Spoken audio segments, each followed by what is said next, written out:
दोस्तों, हमास और इजराइल के बीच गाजा पट्टी के अंदर चल रहे मुकाबले को अब खत्म करने की कोशिशें तेज हो गई हैं।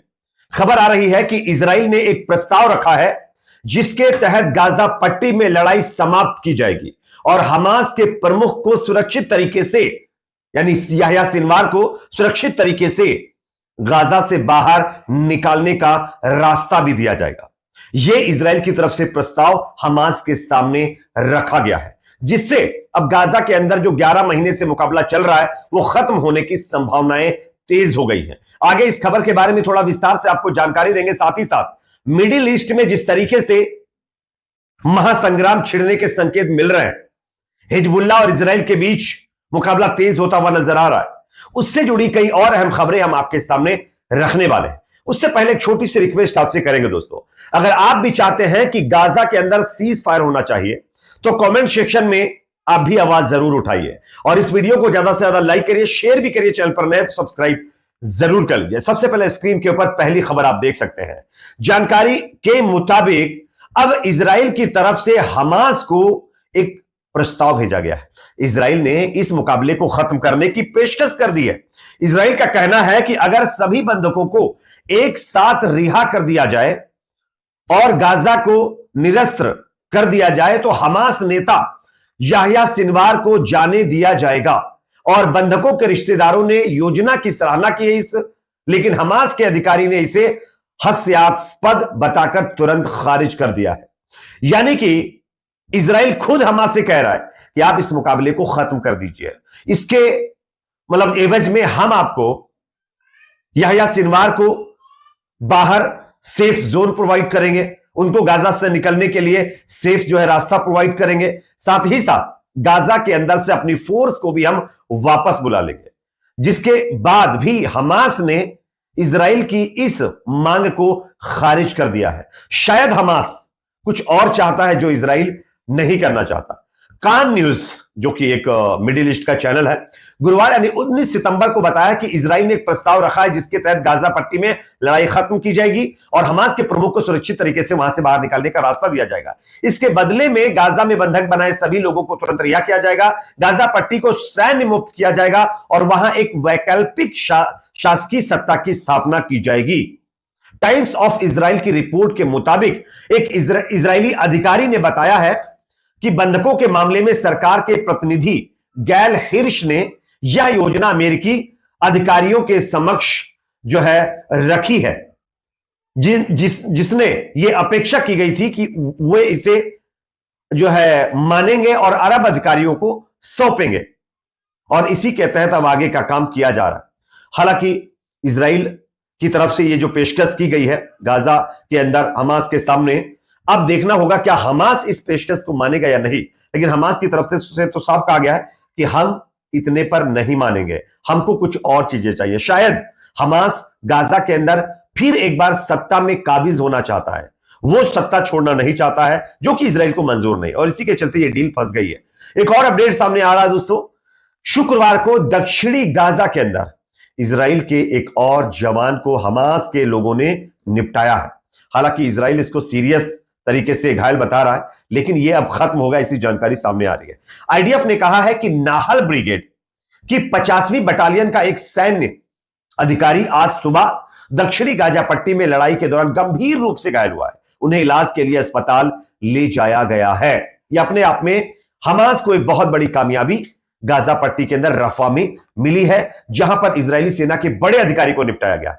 एक और अपडेट जो कि अपने आप में चौंकाने वाली है।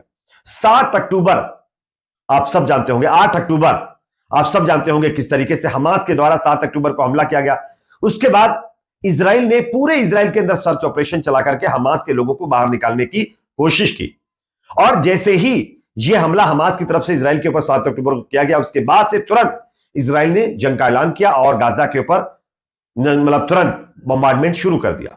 लेकिन इस पूरे घटनाक्रम को लेकर एक और बड़ा खुलासा हुआ है जो अपने आप में चौंकाने वाला है दोस्तों। स्क्रीन पर खबर देखिए। इजरायली यनेट की रिपोर्ट के अनुसार इजरायली बलों ने 400 गोलियों का उपयोग करते हुए एक इजरायली सैनिक को खत्म कर दिया था 8 अक्टूबर को, क्योंकि उन्हें विश्वास था, यानी इजराइल की सेना यह समझ रही थी कि जिसको वो खत्म कर रहे हैं वो एक फलस्तीनी नागरिक होगा और हमास का नागरिक होगा। यह घटना हमास के नेतृत्व वाले अल अक्सा जो बाढ़ सैन्य अभियान 7 अक्टूबर को किया गया था, उसके अगले दिन 8 अक्टूबर को बताया जा रहा है यह घटना हुई है। और इस घटना से एक चीज स्पष्ट हो जाती है कि कई ऐसे लोग हैं जो इजरायली सेना के द्वारा ही, इजराइल के ही थे, उनको खत्म किया गया, जिसको इजराइल की सेना अभी हालांकि एक्सेप्ट नहीं कर रही है, लेकिन यह खुलासा बता रहा है कि 7 अक्टूबर को इजराइल की सेना ने कितने और अपने ही लोगों को खत्म किया होगा। एक और अपडेट यहां पर सामने आ रही है दोस्तों, हिजबुल्लाह के ऊपर इजराइल की सेना का बहुत बड़ा हमला। हिजबुल्लाह के एक और वरिष्ठ कमांडर को इजराइल की सेना ने खत्म कर दिया है और इसका जो कंफर्मेशन है, जो खुलासा है, वो खुद हिजबुल्लाह की तरफ से किया गया। स्क्रीन पर खबर आप देख सकते हैं, हिजबुल्लाह ने आधिकारिक तौर पर वरिष्ठ कमांडर इब्राहिम अकील की मौत की घोषणा की है, जिसे हज अब्दुल कादिर के नाम से भी जाना जाता है, जो शुक्रवार को बेरूत के दक्षिणी उपनगर में हवाई हमले के दौरान मारा गया है। यानी हिजबुल्लाह को यह बहुत बड़ा नुकसान बेरूत के अंदर, लेबनान के अंदर इजराइल की सेना के द्वारा पहुंचाया गया है। एक और अपडेट सामने आ रही है दोस्तों, जो कि अपने आप में चौंकाने वाली है। हमास ने इजराइल के शीर्ष हिजबुल्लाह कमांडर, जिसका मैंने इससे पहले जिक्र किया, जिस तरीके से इजराइल की सेना ने खत्म किया है, इस पर अपना रिएक्शन दिया है। हमास ने कहा है कि यह इजराइल की मूर्खता है, जिसकी कीमत इजराइल को बहुत बड़े नुकसान से चुकानी पड़ेगी। हम इजराइल को किसी भी मायने में नहीं बख्शने वाले हैं, एक एक चीज का बदला हम लेंगे, यह हमास की तरफ से क्या कहा गया है। साथ ही साथ एक और बड़ी खबर आ रही है दोस्तों, इजराइल गाजा के अंदर जेनोसाइड कर रहा है। आप सब देख रहे होंगे, वीडियो फुटेज भी सामने है, लेकिन इसी कड़ी में एक और कृत्य इजराइल की सेना ने गाजा में किया है। किस तरीके से आप देखिए, गाजा में नहीं, बेरूत के अंदर, लेबनान में किया है। आप देखिए, यानी गाजा के बाद अब लेबनान के अंदर भी इजराइल का जेनोसाइड शुरू हो गया है। स्क्रीन के ऊपर एक तस्वीर दिखा रहा हूं, ये छोटी सी बच्ची की तस्वीर आप देख सकते हैं। ये लेबनान के बेरूत की बच्ची है, जो अब इस दुनिया में नहीं रही है। लेबनान के बेरूत में कल इजराइल ने 4 साल की इस खूबसूरत बच्ची, जिसका नाम नाया गाजी है, इसको खत्म कर दिया है और एक और घटना को यहां पर अंजाम दिया है। अब आप खुद सोचिए, इजराइल की सेना किस तरीके से छोटे छोटे मासूम बच्चों को टारगेट कर रही है। एक और अपडेट सामने आ रही है दोस्तों, फ्रांस ने एक बार फिर गाजा के बाद लेबनान का समर्थन किया है। कई मामलों में करता चला भी आया है और फिर कर रहा है। आप देखिए, फ्रांस के राष्ट्रपति मैक्रोन का बड़ा बयान आया है। मैक्रोन ने कहा है कि वो फ्रांस जो है वो लेबनान के साथ खड़ा है। जिस तरीके से लेबनान के अंदर पेजर और वॉकी टॉकी के अंदर ब्लास्ट किए गए हैं, इससे फ्रांस काफी नाराज है और इस हमले की कड़े शब्दों में निंदा करता है और वो लेबनान के साथ खड़ा हुआ है। इजराइल का यहां पर फ्रांस ने सपोर्ट या समर्थन नहीं किया है। इस पर आप लोगों की अपनी क्या राय है, कमेंट सेक्शन में जरूर बताइए। वीडियो को लाइक, शेयर, चैनल पर नए हैं तो सब्सक्राइब जरूर।